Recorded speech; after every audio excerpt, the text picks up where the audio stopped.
Nous avons voulu créer quelque chose qui n'avait jamais été vu auparavant. Une machine intelligente qui saura travailler de pair avec l'opérateur, en ayant comme objectif l'obtention d'un résultat s'approchant dangereusement de la perfection. Une machine qui saura enflammer un auditoire en jouant Quidditch comme seul Harry Potter sait le faire.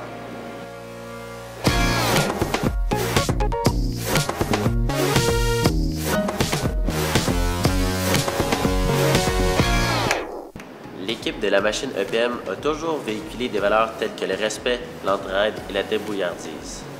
C'est avec ces valeurs en tête que tout au long de la session, plus d'une quinzaine d'étudiants ont travaillé d'arrache-pied afin de réaliser la meilleure machine possible. Nous avons aussi beaucoup travaillé sur la cohésion au sein de l'équipe, puisque nous croyons qu'elle est primordiale lors de la réalisation d'un projet d'envergure tel que celui-ci. Cet effort quotidien effectué par chacun des membres de l'équipe peut désormais être observé par l'esprit de camaraderie qui habite les périodes de travail sur la machine. Nous croyons que c'est cette chimie qui nous aidera le plus lors des derniers moments de travail. Les difficultés rencontrées lors de la conception et de la fabrication nous ont aussi permis de connaître davantage les forces et les faiblesses de chacun. En ayant cette information en main, il est possible de tirer profit au maximum de chacun des individus composant l'équipe. Une bonne dose de persévérance et de courage a été nécessaire, comme dans tout bon projet d'ingénierie, afin d'obtenir un résultat concluant dans les délais imposés. Tout commence par un système de structure modulable composé d'aluminium haute résistance qui permet à l'équipement de reposer sur un châssis solide. Cette structure, c'est le squelette de la machine, ce qui permet aux différents systèmes d'avoir une bonne assise et donc d'être efficace à 100%. De plus, ce système modulable a été spécifiquement conçu pour le prototypage, ce qui en fait un outil de choix pour une compétition comme celle-ci, où il faut concevoir un système capable d'effectuer plusieurs opérations différentes. Pour mouvoir cette structure, un système de chenille a été choisi par notre équipe mécanique. Ce système de traction permet d'avoir une stabilité inégalée sur la piste, ce qui sera utile lors du lancer des balles. Finalement, ces chenilles sont entraînées par 4 moteurs électriques délivrant un couple exceptionnel grâce à un ingénieux système d'engrenage intégré. Ce système est aussi muni de bras stabilisateurs qui empêchent la machine de se renverser lors de la descente du pont-levis. Ces bras seront aussi utiles pour descendre le pont-levis.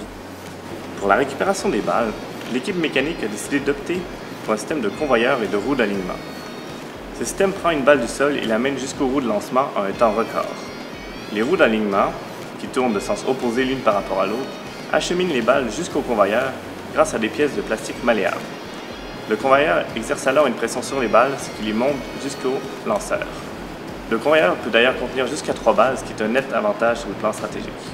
Finalement, la balle passe entre deux roues ayant une vitesse de rotation élevée, ce qui la projette vers les anneaux.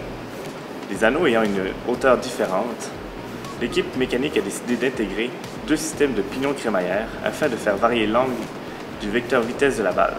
Ce système agit d'ailleurs comme stabilisateur lors de la projection de la balle. Le système de contrôle est une merveille de technologie.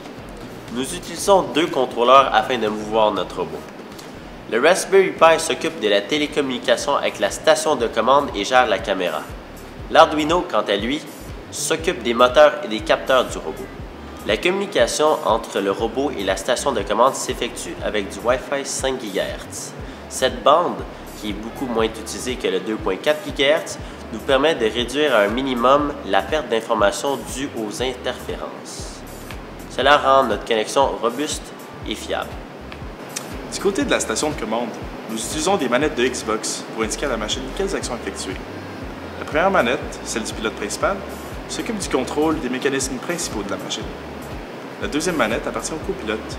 Celui-ci surveille les informations données en temps réel sur l'écran et peut, au besoin, ajuster les différents paramètres pour que la machine se comporte tel que désiré.